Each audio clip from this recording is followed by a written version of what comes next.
The other thing that was interesting is it's just starting to get a little bit of the kind of better chicken commitment discussion going on, and of course, you know, the Netherlands has been quite strong on this for some time.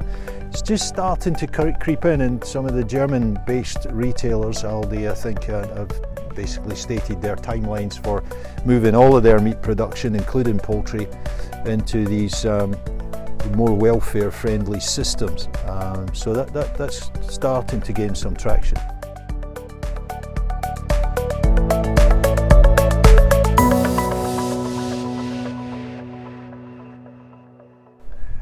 Welcome everyone, this is MTech Accelerate, and we are here in the fields. My name is Nikolai Shitikhin and I have Jim Johnston with me. Hi Jim. Hi Nick, how are you doing? Not bad, not bad. You know, it's always good to visit the countryside, especially if it's in the north of Germany. Oh, this is a bit different, isn't it? I mean, we did our first kind of live podcast a few weeks back in Rennes, and this is the second one out in the field, visiting people in the industry here and having fun, yeah. Yeah, so Germany is a big country and has a very big poultry industry, right? So what do we know in terms of stats? Oh yeah, it's a really fascinating industry, Nick, because, you know, watching it over the last 20 years, this industry has doubled in size in terms of poultry meat production in that period of time. And that's obviously trying to become more self-sufficient in production.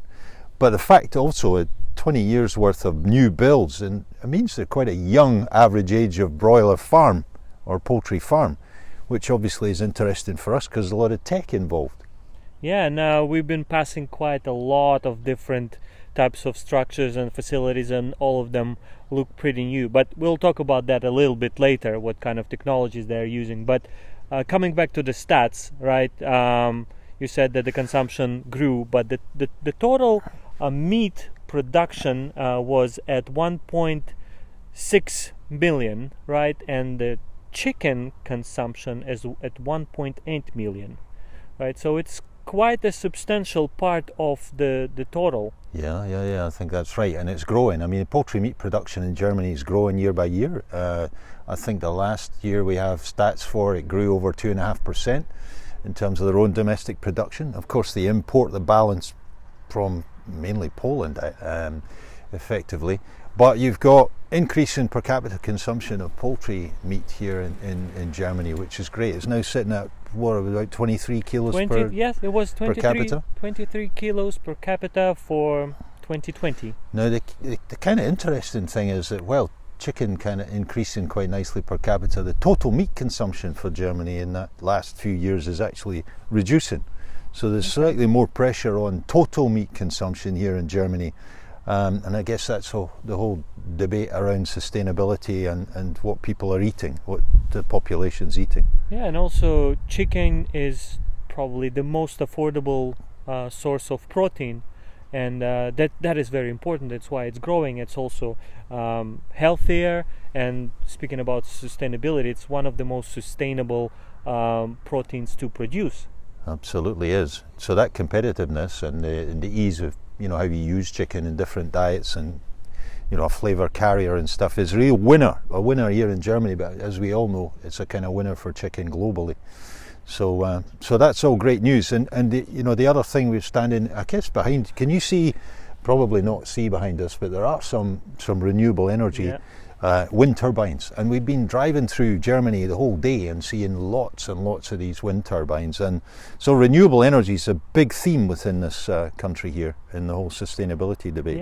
Yeah, and also there are different types of renewable energy, right? This windmills are just one thing, and then also there are fields and fields of solar panels in here in Germany. And again, talking about the technology in the poultry housing, we saw a lot of poultry houses equipped with the solar panels on the roofs, and it's almost like a must thing here. Yeah, I was looking at it, comparing it with what I've seen in the UK, for example, where you got quite a lot of new sheds going up over in the UK, but they're not using the same amount of solar panels as we can see very visibly here on virtually every farm that we've driven past in the last day or so. Has got the whole roof space covered in solar panels, so that's good. And then the other thing we're seeing here is quite a bit of biomass production too. We just drove past, you know, about 30 minutes ago, a big biomass plant So they're really keen on that renewable theme here. Yeah, and that's why poultry industry is taking off, because it's using all of those advantages of trying to lower down the cost of production, because energy is quite a big chunk of the cost of production, right? Because first, number one is feed, but there are plenty of land we see here, and all of that land is used for agriculture, to using raw materials to produce feed and so on. Yeah, lots of that. So they're leading in renewables. The other thing that they're big on here, of course, is welfare, and again, that fits in the sustainability overall picture. It's one leg of that sustainability direction that the industry is taking. So that's good. I mean, there's been a lot of debate about the culling of male chicks, and Germany's kind of led on that front, and legislation in from next year which effectively bans the culling of male chicks. Yeah, and it's a big topic, and I think, like you said, Germany and France is leading towards that regulation to be applied already next year. And it's big, and also the industry has to adopt on how to deal with that, because banning something is simple, but then resolving the problem and consequences is another thing. And this is where, again, different kinds of technology is popping up to identify male or female chick even before they hatched. So there are different technologies to test eggs, and most of them working pretty well in chickens, but I know that turkeys is not the same.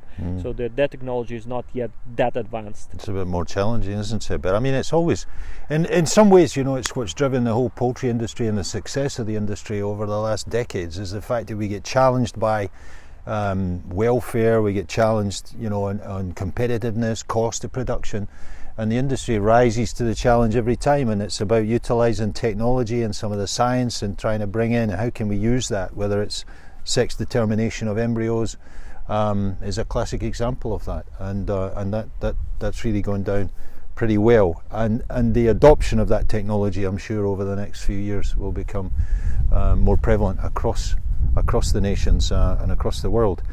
The other thing that was interesting is it's just starting to get a little bit of the kind of better chicken commitment discussion going on, and of course, the Netherlands has been quite strong on this for some time. It's just starting to creep in, and some of the German-based retailers, Aldi, I think, have basically stated their timelines for moving all of their meat production, including poultry, into these more welfare-friendly systems. So that's starting to gain some traction. Yeah, and I think many of the supermarkets and retailers are committing to some sort of regulations like that, right? Even in UK, we also recently saw that some of the producers are not accepting certain types of growth types for the chicken. So there is a trend, and of course it should be evaluated and try to understand what is the path, what is the best for the industry, what is the best for the food chain in general. Sure. And on all these things, they challenge the industry, and that's what we're good at, responding to the challenges. So that's been a great success, and we're really enjoying visiting some customers and potential customers here in Germany this week. So it's been good fun, Nick. And I guess we can do some more of these shows as we move around different parts of the world. Yeah, absolutely. Please join us on the social media. Don't miss any notifications. And if you want to follow us even closer and, of course, see more news from the poultry, from the swine, from different areas in agriculture, we now have a Telegram channel, and the link will be in this down below. So subscribe to that, and we'll see you in the next episode. Great stuff. Thanks very much, Nick. Cheers. Cheers, folks.